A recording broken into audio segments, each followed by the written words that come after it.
जय भोजपुरी, प्रणाम सब भोजपुरी श्रोतागण लोग के। हम जीजी तिवारी जी लेके एक बार फिर से आप लोग के बीच में हाजिर बानी। भोजपुरिया reaction power star Pawan Singh के गाना दिलवा ले जा रुमाल में और खेसारी लाल यादव जी के गाना जो कि ट्रेंडिंग सुपरस्टार हवन उनकर आगे लगावल भूल गई है, मैं कौन ध्यान नहीं देवे के न तो आप लोग छोटे छोटे बात पे कमेंट में बहुत याद कर लगे जा। तो खेसारी लाल यादव जी के गाना कलम चबा गई, दोनों गाना जो मन यूट्यूब पे ब्लॉक बा। अब पता ना हो सकता खुल जाती यूट्यूब पर आप लोग हमारा के देखत होकम, फेसबुक पर देखत होकम, इंस्टाग्राम पर देखत होकम और हर जगह ब्लॉक हुई तो टेलीग्राम पे डाले के पड़ी। उससे ज्यादा ब्लॉक हुई तो आप लोग व्हाट्सएप नंबर हमारा कमेंट सेक्शन में दे देम जाए, व्हाट्सएप ग्रुप बना लिया जाए, वो जा डाल दिया जाए। गाना जब आई रहे दिलवा मांगे रुमाल में, दिलवा ले जा रुमाल में पवन सिंह के नयका गाना बहुत मतलब गाना कमाल के बाद। ज्यादा बात ना करम, ज्यादा समय ना लेम, कोशिश बा के 10 मिनट के अंदर दोनों रिएक्शन निपटा देना, तो वीडियो लंबा हो जाला बात करे के चक्कर में, ठीक बा। तो अनिकेत भी साथ में रहन रिएक्शन कर दी थी, लेकिन अभी अनिकेत क्या जब अनिकेत साथ में रिएक्शन करे आदमी बैठल तो ब्लॉक हो गई, ओकर बाद टाइम ना मिलल। अनिकेत तू अब नहीं खन, अब अकेले हम रिएक्शन दे रहल तो मजा लेम जा, कोनो गलती सही हुई माफ करम जा और यूट्यूब चैनल को सब्सक्राइब कर जा, इंस्टाग्राम में सब्सक्राइब कर लीजा, जहां भी देखत जा जुड़ के रह जा। जितना भी अब नया नया रिएक्शन कुछ भी आई बॉलीवुड वाला भी गाना भी कोशिश करता नहीं आप लोग बीच में रिएक्शन कइल जाई बढ़िया। शॉर्ट रील वाला भी रिएक्शन जल्दी शुरू करे वाला बानी, ओकर भी आप लोग हम लिंक दे देम। तो चलिए ज्यादा बकवास ना करते हुए सबसे पहले कलम चबा गई गाना के रिएक्शन के लिए बहुत मजेदार गाना बाटे। वैसे तो सुनिए ले बानी, पूरा वीडियो कहीं नहीं की देखल, थोड़ा बहुत वीडियो देख ले बानी, लेकिन गाना को हाली सुन ले बानी। खूब गाना जमीनी स्तर पर भी बाजत रहे, गाँव में भी आदमी गई रहे, बहुत पहले रिलीज भइल बा। और पवन सिंह के जो गाना बाटे कि दिलवा ले जा रुमाल में, गाना तो कहीं के नहीं एकदम वायरल हो रहा बा, कहां तक जाई कोनो गारंटी नहीं के 10 मिलियन पार हो गइल बा, 12 मिलियन पार हो गइल बा, ठीक बा। तो चलिए रिएक्शन कर जाओ कलम चबा गई के। ए जी use me I am totally confuse में कातना ले पढ़ल बाड़ू। चौथा का ओकरा बाद काहे ना गइलू? गर्मी के छुट्टी हो गई, ओकरा बाद फिर बारिश आ गई, अब ओकरा बाद जाड़ा के छुट्टी हो गई, फिर ओकरा बाद फिर फगुन आ गई, फिर ओकरा बाद रे इतना छुट्टी मरनी नु कि पढ़े के आदत छूट गई। का रोल के लोरी का गाना बा, मैं तो जबरदस्त बा, एंटरटेनिंग गाना है। सारे जी के मतलब एंटरटेनमेंट एकरा में जोड़ा नहीं के। हां कितना बढ़िया लग रहा है, ड्रेस सब बढ़िया लग रहा है। अरे तहरा पढ़ाई के नइखे कोनो जोड़ हो, बोले नु त इंग्लिश के तूर दे मैं तो बताई मैं नहीं हूँ वाईफाई। अरे तहरा पढ़ाई के नइखे कोनो जोड़ हो, बोले नु त इंग्लिश के तूर दे। का चाहता नहीं जी ऐसन भाषा से हम के गले बा लेडीज के आवाज भी अच्छा लगता है। पगला सुनी वाह बेच कापे के का ताऊ बुझा भुजा खा खा गई राजा नहीं हो घर में राजा नहीं घर में का सिनेमा डायरेक्टर तारे। अच्छा एगो बात बताओ, तहरा संडे मंडे याद बा? हाँ जी तो सुनाओ तो। Sunday good, Monday very good. कंडे लवंडे ठंडे ठंडे संतोष पागल बुझले बाड़ू, मारो संडे मंडे नया तरीका से कैसा भी गाना बोले मौके ना मिला था ना, बात लेकिन अनपढ़ के तू ताला के लू एजेंसी राइटर रहत सरकार लिख ले होई बा। ते आशा में वैकेंसी। सही बात है। देखो तुम कितना खूबसूरत लग, जोड़ी बहुत खूबसूरत लग। ये आवाज़ गाना तो गजब बात कर रहा हूँ अभी तो। तब गलती भइल तो से शादी करके कहा कोई नहीं ई का कोई नहीं। बेच कापे के ताऊ भुजा खा गई राजा नहीं हर में राजा नहीं घर में बिल्कुल सी कॉन्फिडेंस से बाप रे बाप, लागत है कि अब हम डिप्रेशन में चल जाए। ठीक बा गाना जबरदस्त। ले जाई गाना फेवरेट बीच जाके में है। देखी अब बढ़िया जगह होई नु हम आ ओइ जे हनीमून मनावल जी डिप्रेशन में घूम घाम के क्या आ रोल चले करता है यार। का अब ते सफा संतोषरा बना देबे। का भइल? कुछ गलती हो गई का ना ना ना, तू आ गलती।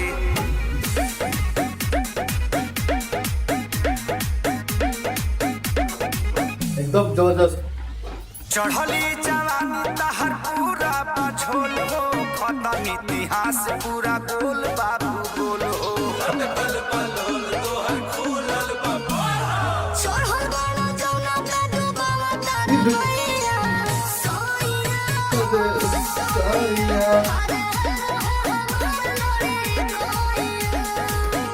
कितना जबरदस्त बनाई हुई गाना। अखिलेश खेसारी हम खा गइनी हो, खा गइनी। बेच काहे किताब भोजा खा गइनी, राजा हे राजा राजा नहीं हर में कलम चाबा। लास्ट में तरह से एगो सवाल पूछी, पूछे ना जी। ई बताओ कि लिंग क तरह के होला? 3 तरह के। कौन कौन? स्त्रीलिंग, यस, पुल्लिंग, बिल्कुल यस। अडरलिंग। अब बुझा गए दुर्गेश नाई बना देवे ते हमके। पूछी पूछी। वीडियो अभी तक रहे, वीडियो अभी तक रहे। अब बुझा गई दुर्गेश नाई हमरा के बना देबे। एकरा बाद कौन धो डायलॉगवा संतोष पाका सुन ले बड़ी। देखिए ये गाना मतलब अब तक वो होला ना शब्द रोक देवेला गाना। जब हम कई बार आप लोग रिएक्शन में देख ले ये बात कहेंगे कि शब्द ही नहीं खे गाना खातिर का कहल गाना। मतलब एक बार हमारा मन नहीं के भरले गाना। हम सोच करते फुल वीडियो अब तक ना देख ले रहे, थोड़ा बहुत आदमी देख ले रहे, सुन ले गाना की जरूर है। माइक में भी सुन ले रहे, रील में भी वायरल होते रहे। ये गाना के हर एक अंतरा भी वायरल होइल बा। पियावा रे पियावा ये सब कुछ जोन बड़े सा लाइन सब वायरल बड़े सा। सबसे बढ़िया तो हम सोच करते खेसारी जी तक बातें छोड़कर सब डिम्पल सिंह कितना सुंदर लगल। हमर कॉन्फिडेंस उनकर एक्टिंग में ढल चुकल बड़ी। मतलब ऐसा रोल खातिर ऐसा कुल गाना खातिर। और सच में आप लोग बताइए खेसारी जी और डिम्पल सिंह के जोड़ी नंबर 1 भोजपुरी में लागेला कहना, सबसे बढ़िया लागेला कहना। ठीक बा, ई जबरदस्त बा। गाना के बारे में अगर तरी पढ़िए लिया जब ज्यादा हम ना बात करें, अगला गाना भी करे के बाद ढेर दिन हो गए बा, लेकिन मजेदार इतना गाना। अन्नपूर्णा फिल्म पे गाना अखिलेश कश्यप जी का मतलब लिखले बड़े नामो अखिलेश जी। म्यूजिक डायरेक्टर आर्या शर्मा जी का म्यूजिक बा, का लिरिक्स बा। वीडियो डायरेक्टर के बाटे डायरेक्टर को लकी विश्वकर्मा जी। ये हम जानत रहे कि का मतलब क्रिएटिविटी बाटे। मतलब तीनों फ्लोर पे उस चीज के सजावल गेल बा एक जैसन। अभी क्या कहते हमरा माइंड में तो टोटल वीडियो ही ना पहिला। हम वीडियो के गाना में इतना गाना ये देखिए एगो चीज सच में दिल और दिमाग दोनों की गाना पसंद आ गई है। हम एमे डूब गई, हम गाना देखे लगनी, हम मजा लेवे लगनी है, एक्टिंग देखे लगनी है। इंटरटेन गाना के शब्द इतना अच्छा बा, फनी बा, एंटरटेनमेंट बा कि हम डूब गई है। हमारे दिमाग से हट गेल, हम व्यू पर बैठल रही, हम उनमें घुस गए। गाना इतना जबरदस्त बे गाना कि कई बार भी आप देखो फिर भी मन ना भरी। जो ना होला पारिवारिक के साथ बैठ के एंटरटेन कइल जाए। एंटरटेनमेंट के मतलब जो होला ई गाना देखा रहा, ऑडियो वीडियो सब मिला के जबरदस्त बा। ज्यादा कुछ बोलब ना, कुछ शब्द लिखे गाना के बारे में कुछ कहीं लाइक नहीं से। गाना का व्यू भी जबरदस्त बा। आप लोग प्यार आशीर्वाद भी जबरदस्त। बात बाकी खेसारी लाल यादव जी का भी समय तो नहीं खराब चलता है, उतना बड़े गाना वाला इतिहास ना रचल। लेकिन अगर खेसारी लाल यादव जी के दौर में गाना एक तो है कमाल कर रख दी, फिर भी गाना कम नहीं है, बहुत बाजब। आप लोग जरूर गाना के बारे में और कुछ खास बात हमारे बताएं। जा नंबर 1 में हमारा मेरे शब्द बंद हो गई बा। एक बाद कुछ कहला जबरदस्त बा। गाना का हम फिर से देखम, गाना का अपना फेवरेट लिस्ट में रख ले, कहीं गाना के बार बार देखे के और सुने के मन करता है। चलिए अगला reaction power star Pawan Singh के दिलवा ले जा रुमाल में। SSB रिकॉर्ड्स प्रोजेक्ट्स टेक टॉन शुरू म्यूजिक होता तो हमको सजा वाला गाना याद आ जाता है जो बादल बा। वो कौन सी जो अलाप ले ले बड़े दिल छुआ। एक गाना के लिरिक्स ये अलाप के आप मन करता है रील लिखा तो शुरू होकर आने बनावे चल के इस सब अलाप देखो चुमोले जगाल में संग दिलवोले जारू। अतला गाओ भाव वाला पावर आज के चुमोले जगाल में संग दिलवोले जारू माल में। जाता छोड़ के चला जावा पसी हन मोहिनी के जाल में। देखो चुमोले जगाल में संग दिलवोले जारू माल में। देखो चुमोले जगाल में संग दिलवोले जारू माल में। गाना के लिखले बा जे भी लिखले बा राइटर साहब बहुत सही चुनाव करे बड़े के गाना के पवन सिंह से ही गवा। गाना में जितना भाव के जरूरत है भाव पवन सिंह दे पहला। पवन सिंह सिग्नेचर स्टेप पूरा है जे पता नहीं लोग बवाल करे एंटरटेनमेंट का चरा हमारा तू साहिल पिया कोनो दोसरा कमरी पमर बनल पिया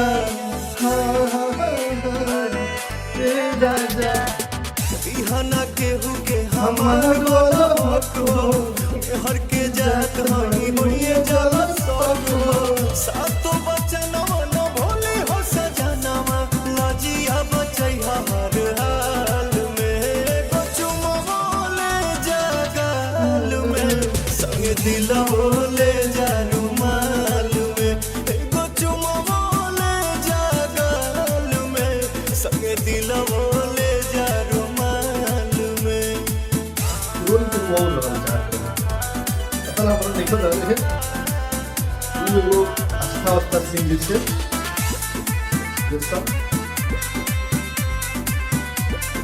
वीडियो तो सुनसान लगा था पता लागी जे कदम बवाले बैक टू सिंह देखा हुआ जाए बड़ बनी हाले के पहले बोलो निहार निकी निहार आँखी में हमरा जे आवे दे बयासो काल लोकेशन कलम जहरिया ए पवन पिरियांसो कम कमाई हो यानी मन से रही हा आवे बदला नहीं चाल में एगो चुमवा ले जगाल में संग दिलवा ले जा रुमाल में एगो चुमवा ले जगाल में संग दिलवा ले जा रुमाल में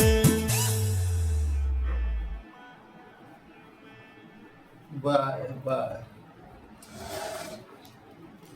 भैया ये गाना में एक ही चीज बा सच में कहा जाला जब गाना हिट होला पब्लिक पसंद करे लेनु तो ओकरा बाद कुछ रह ही ना जाला लेकिन एज अ रिव्यू जो हम कर रहे हैं बात कर जाते कि गाना के वीडियो जौन बा बहुत जबरदस्त बा लेकिन बहुत जबरदस्त भी नहीं है जैसे कि लोकेशन ठीक बा स्टैंडर्ड हाई क्वालिटी के सब ठीक बा पवन सिंह लौकत अरे गाना इतना बढ़िया बा के सुने के मन करता लेकिन वीडियो के देखे में हम बताइबे कि नहीं कि हीरोइन ठीक बा कोनो खराब नहीं हमारे में लगा था पहले बार बड़ी बड़ी रील स्टार है ठीक बा लेकिन तनी ऐसा लगा था कि ओवर कर रहल बाड़ी चाहे तनी बनावटीपन दिख रहा है रियल उमे डूबल जैसे अभी पवन खेसारी लाल यादव जी के जो गाना रहो मैं बात करबे कि जैसे डिम्पल सिंह डूब गई एकदम लागत रहे कि वो आदमी उमे डूब गई वो आदमी के साथ वो घटना हो रहा है जो गा रहल बाड़ी कहे लवंडे कंडे तो वही तरह के डूबल वो फील तनी कम लगा था और दूसरा वीडियो को और थोड़ा भरल भरल बनावल जा सकत रहे कुछ बैक में सीन देखावल जात रहा और थोड़ा लो एगो दुगो रोमांटिक जो पवन सिंह के सिग्नेचर स्टेप डालाइल ओकर साथ साथ कुछ और भी डालल जा सकत रहे तो अच्छा लगी तो तनी ऐसा सब मिला के ठीक बा गाना इतना जबरदस्त बा आप लोग पसंद करते तो कुछ बोले लगे माना कि जो चीज रियल बाटे जो सच में करा के बोलनी है ठीक बा तो गाना मिला जुला के जबरदस्त बा अच्छा लगता गाना के शब्द लिरिक्स और म्यूजिक निखिल निहाल जी के बारे में बात कर ली निखिल निहाल जी शायद गाना के लिखल हम कहबे करिए कि गाना के राइटर के सैल्यूट करे के बाद कि जिस ऐसा चुनाव के लेके गाना में जितना भाव की जरूरत है वो सिर्फ पावर स्टार पवन सिंह ही डाल सकता है उनके भी भाव बाटे आवाज बाटे कितना प्यार से गइले बड़े गाना जहिया से रिलीज हुई बानू ऑडियो फटाक दे ट्रेंडिंग लिस्ट में गइल बा और ये गाना के शब्द और मैटर जन बानू आजकल वैसे जो जमाना बानू पता नहीं ढलतो बा आजकल 2-3 गो तो रखते बा कौन फ्रेंड तो काम वाली फ्रेंड तो कोचिंग वाली फ्रेंड तो ऑफिस वाली फ्रेंड हो तो चाहे पति पत्नी जब भी होगा तो जैसे तो पत्नी के बाद अब पवन सिंह की आज के डेट में सोचे वाली बात बा कि आज के डेट में फीमेल वर्जन वाला भाव गावा तारे आतना लेवल पे हिट होते अगर कोई उदाहरण बड़ा सा गाना अभी आस्था सिंह वाला जो गाना रहे ध्यान पर नहीं शब्द आस्था सिंह वाला जो गाना रहे तो वो वाला गाना कोई चीज गाना गई जो कि एकदम टॉप लेवल पर वायरल हो रहा बड़े सब ई माने के बाद जो की चीज कहीं ना कहीं चीज खेसारी लाल यादव जी जाना जाता ज्यादा खेसारी लाल यादव जी गावत रन फीमेल वाला वर्जन वाला लेकिन पावर स्टार पवन सिंह भी पहले तो भोजपुरी में सभे गावत रहे लेकिन एक समय आई रहे जब ड्यूट के जमाना आई शिल्पी राज शिवानी सिंह लोग आई लोग तो कहीं ना कहीं मतलब ना होता रहे मर्द की ना लगत रहे मेल सिंगर फीमेल वाला भाव कह ना एक दूरी भई लेकिन फिर से इस चीज के पवन सिंह अपना दौर में लिया दिले बड़े पवन सिंह जब राजा जी के दिलवा तोड़ दो कई सब जब गाना आइले सुन तो पवन सिंह की ये अंदाज रहे पहले आप सुनम तो पवन सिंह की अंदाज में जौना में झाल ढोलक कोरस जौन पीछे से चलेला वो सब अच्छा लगता है सब मिला जुला के जबरदस्त गाना बा मस्त गाना बा गाना के लिरिक्स गाना के गायकी और गाना इतना मैटर की जो हम बात करी है कि करिहन ना दोस्त दिहन हमारे वाला हक हो ये सब सच्चाई बड़ा से आजकल औरत लोग के भाव बा कहबे करिए कि आजकल कोई फ्रेंड रहता तो चीज पे तो गाना एकदम सच्चाई पर बेस्ड बा जबरदस्त बा। पवन सिंह भाव दिए दिले बड़ा, भाव वाला गाना बा, तो मिला जुला के ऑडियो एक और हिट बा। ऑडियो जबरदस्त बा, लिरिक्स जबरदस्त बा, म्यूजिक जबरदस्त बा, वीडियो मस्त बा, जबरदस्त नहीं के कुछ में कमी बा, लेकिन और चीज में कमी ना काटल जा सकता। ठीक बा, तीन चीज मिला जुला के तेकरा में कह जब स्टार के लेवल से देखो जानो तो ऑडियो के हिसाब से गाना के 5 में से 5 स्टार बा, लेकिन वीडियो के हिसाब से 3 स्टार बा। ठीक बा, चलिए यही सब डायरेक्टर के नाम ना पड़े, विभांशु तिवारी जी डायरेक्टर बड़े और प्रिया रघुवंशी जी अच्छा काम के लिए बड़े, अच्छा कोशिश के लिए बड़ी, मतलब सीन के हिसाब से तो शूट करत रही, लेकिन थोड़ा और बेहतर हो सकत रही चीज रहेला। तब प्यार आशीर्वाद दी जा, जय भोजपुरी एकता बना के रखी जा, चैनल को सब्सक्राइब कर लीजा, फिर मिलते हैं नया रिएक्शन में, तब तक के लिए बाय बाय, टेक केयर। जहां भी सुनत जाए आईडी सब्सक्राइब कर लेना। ठीक बा, चैनल को यूट्यूब पे भी सब्सक्राइब कर, जब नया गाना जौन पवन सिंह गाइल बा वो रिएक्शन हो गेल, जय भोजपुरी एकता बना के रखी जा।